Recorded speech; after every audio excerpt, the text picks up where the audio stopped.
দক্ষিণ কোরিয়ার রাজধানী সিউলে আটকা পড়েছেন প্রায় ৩ শতাধিক বাংলাদেশি। দেশে পরিবার পরিজনদের সঙ্গে ঈদ উদযাপনের আনন্দ এখন পরিণত হয়েছে মহা দুর্ভোগে।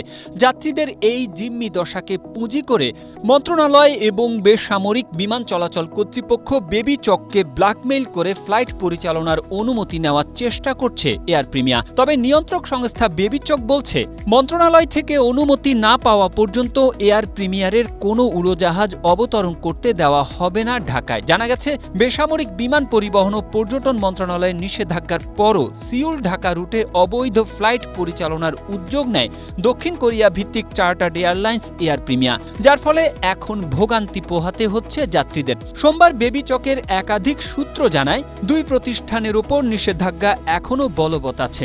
সে হিসেবে কোরিয়ার সিউল থেকে ঢাকার হজরত শাহজালাল আন্তর্জাতিক বিমানবন্দরের উদ্দেশ্যে কোনো ফ্লাইট পরিচালনার সুযোগ নেই। কিন্তু নিষেধাজ্ঞা থাকার পরও সিউলে প্রবাসী বাংলাদেশিদের কাছে টিকিট বিক্রি করেছে এয়ার প্রিমিয়া। জানা গেছে, টিকিট বিক্রি ও অর্থ লেনদেনের স্বচ্ছতার অভাব এবং টাকা পাচারের অভিযোগে বাংলাদেশ দক্ষিণ কোরিয়ার মধ্যকার ঢাকা সিউল রুটে পরিচালিত নন শিডিউল চার্টার ফ্লাইট সাময়িকভাবে স্থগিত করেছে বেসামরিক বিমান পরিবহন ও পর্যটন মন্ত্রণালয়।